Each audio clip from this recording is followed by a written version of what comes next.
you have a position, actually even you have 20-30% exposure ka lang sa market, matatakot ka eh. Pag nagka-capitulate, matatakot ka talaga, di ba? Kasi I always share this that it's darkest before dawn eh, di ba? Right? But when people are selling indiscriminately, di ba?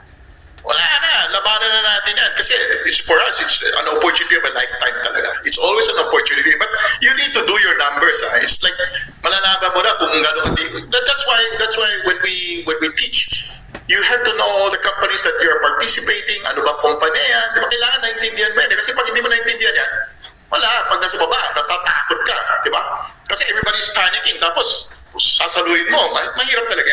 It takes some experience, then eventually it becomes a process na. Alam na natin kung paano ginagawa talaga yan. Oh, Sir Edward, could you share your 1998 trade sa Petron? Because I remember it was during the Asian financial crisis, and Juan is even asking why you were catching a falling knife. Oh, so you said it was one of your biggest trades. So what gave you that conviction to have that much size in such a volatile environment in a falling stock tulad ni Petron? Okay. Well, I'm very fortunate. I have a very good team talaga. No? So I always talk about it whenever there's a crisis. I will talk to our fundamentalist, and the head of research at that time was always April. No? So we share ideas, and at that time, and I asked her, ano ba pinakamura dyan na may growth? So sinabi niya sa akin, boss, cute kami, Petron yan. Hindi sila tatamaan dito sa Asian crisis.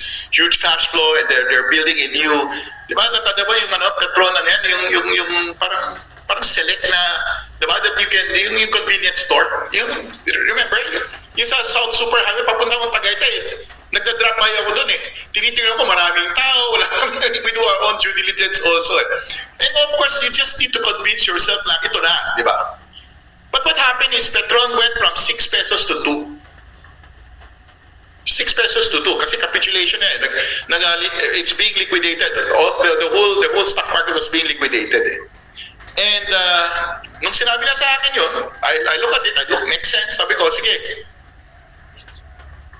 ubusin na natin itong pera natin kasi we sold our unscore, di ba? Nakabenta kami sa A. Soriano eh.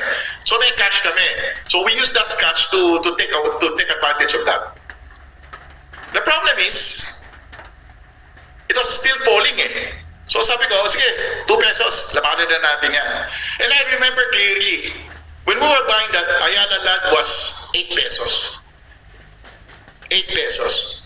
And then when Juanes came to see me, he said, boss, what are you doing? You're buying a falling knife. Sabi ko, sige, tapusin mo muna itong pera ko.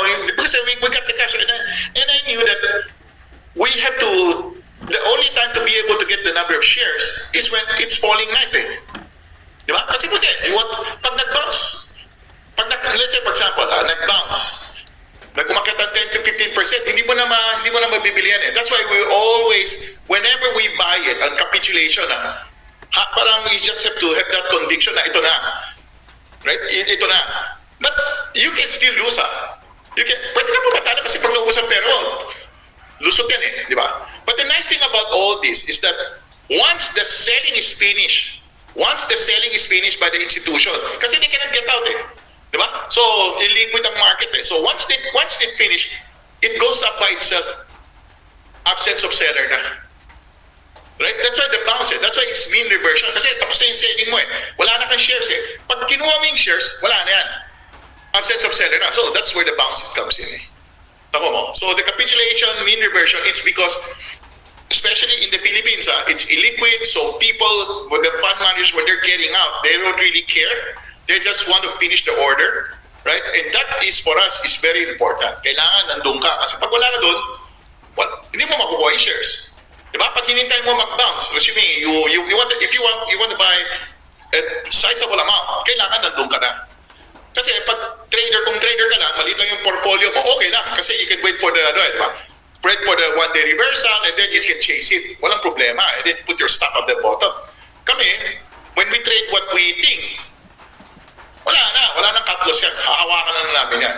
Tapos sisiraduhin na namin yung computer para hindi kami matakot, di ba? Kasi nakakatakot naman talaga yun eh. Di ba? And I always joke about it. Basta pag binili na natin, conviction, it's like investing in a business na.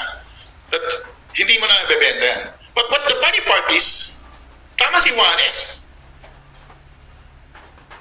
Ali went to 4 pesos.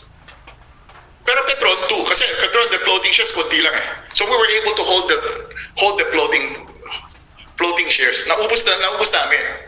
Pero wala na rin kami pera. So we were just praying na hopefully na the market would rally na and para makalabas kami.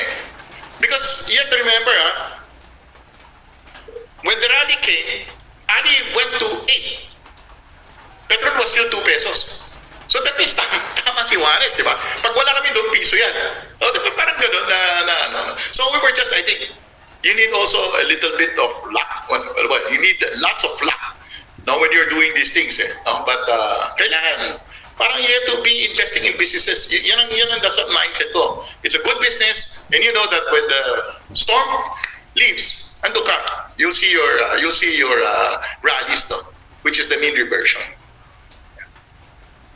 Did you approach yung 2020 market